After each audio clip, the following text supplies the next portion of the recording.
Melo, I want to write about your physique. Curious what kind of went into changing that?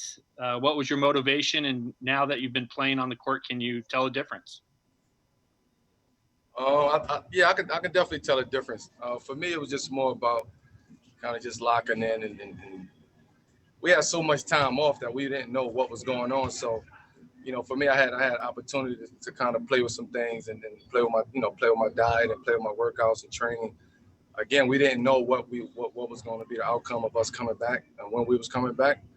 Um, but after we stopped in March, I just kept it going. I kept going, kept working, stayed on my diet because I didn't want to get behind. I didn't know when we was coming back. So at the end of the day, it was me really just focusing in, locking in on my diet and getting my mental right as well as my physicals. Can you elaborate more on the diet? What changed with the diet?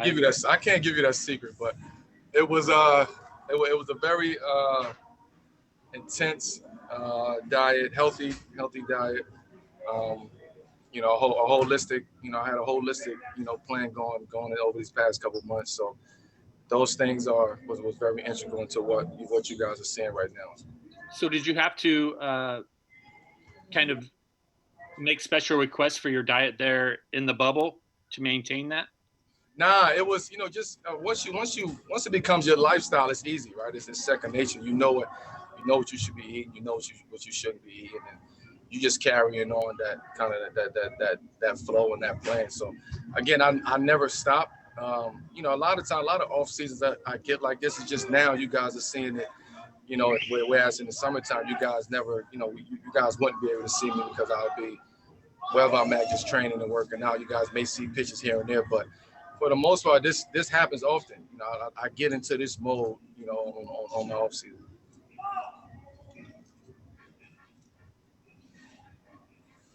Next question is coming from Casey Holdahl with Trailblazers.com. Hey, Carmelo, thanks a lot. Going off kind of what Jason was talking about, I heard CJ kind of razzing you about being Skinny Melo. Do you take offense to that at all? Or because obviously you're not a guy who's ever been in bad shape, but it seems like you have been drawing some attention for just the way you've looked in the bubble, I guess. It's my first time in a bubble. I don't say that, but no, I think it's just a compliment. I'll take it as a compliment. I'll take it as a testament to the work that I've been able to put in and just the extreme focus that I've had over these past couple of months. So I'll take every summer is a different name for me. It's this summer Skinny Melo, it's Hoodie Melo, it's USA Melo. There's so many different Melos out there. But at the end of the day, I'm me. I knew how important this was for us coming back and how locked in we had to be. Any guess on what the next Melo might be? I was about to say something, but I can't. No, you go ahead. You can. So we will get through this bubble first, and then I'll let you know. I'll keep you posted. Appreciate that, Melo. All right. Next question's coming from Matt Sullivan with HarperCollins.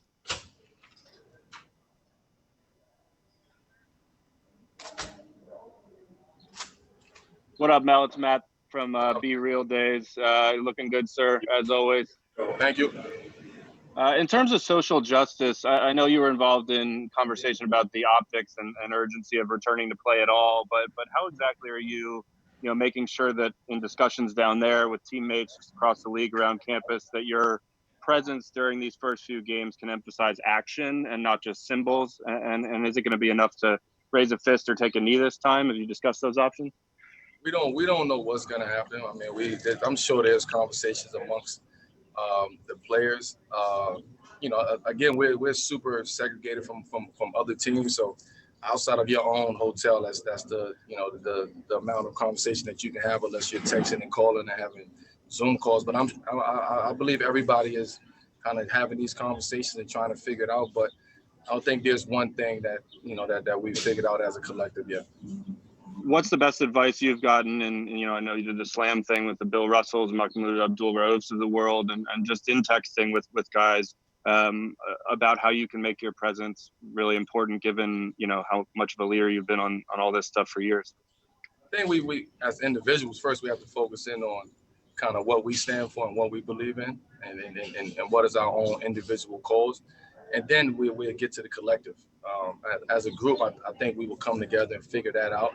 I mean, we have time. We have a couple of weeks to figure that out. But also, the conversations is definitely, kept going. The topics are being discussed daily amongst guys. So those things are not, going unnoticed and going unheard. So our voice will continue to be heard. We just haven't, as a collective, come together and figured out what that message is. Appreciate you, man. Keep fighting the good fight. Thank you. All right, Melo, next question is coming from Dwight James with NBC Sports Northwest. Hey, Mel, on the weight again, did you lose weight or did you redistribute weight? What's the best way to put that? I believe it or not, I think I only lost probably 5 pounds or something like that. But I think it's just redistributed. It's the body fat that's that's cut. It's kind of what you're seeing. But as far as my weight, it's kind of still the same. I always fluctuate within 3 or 4 pounds. But I think now what you guys are seeing again is the body fat comp has come down a lot. And you said you've noticed a difference on the court. Could you tell us what difference you've seen on the court? Well, I think anytime you're able to just cut, weight or cut body fat or anything, it makes it a lot easier. You don't have to drag around that excess weight or excess body fat. So, you come in healthy. That's the most important thing for me. I'm healthy. I'm in shape, and that was my biggest goal, just to come in here healthy and in shape and give us a chance. All right, Melo, next question is coming from AJ McCord with Coin 6. Hey, Melo, thanks for doing this.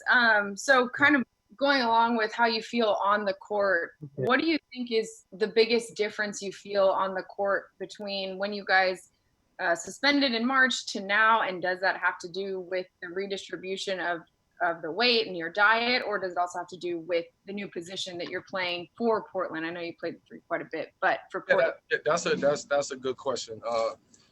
For me, I had that in the back of my mind. Once coach told me to, the position that I'll be switching back to the 3. I kind of challenged myself to get down to that weight where I feel comfortable with playing the 3 and comfortable running around and utilizing the things that I can utilize within those sets from playing the 3. So that was also a big motivation for me to come back, in that exact weight or around that weight, 230, 235. Something I haven't seen 230, 235 since early in my career. So now it puts me back in the mindset of that from a confidence standpoint, knowing that I was able to get back to that. On the court, I feel good. Again, I feel healthy, and I have a lot of clarity now too. So all of that was part of the plan. Thanks for watching ESPN on YouTube. For live streaming, sports, and premium content, subscribe to ESPN+.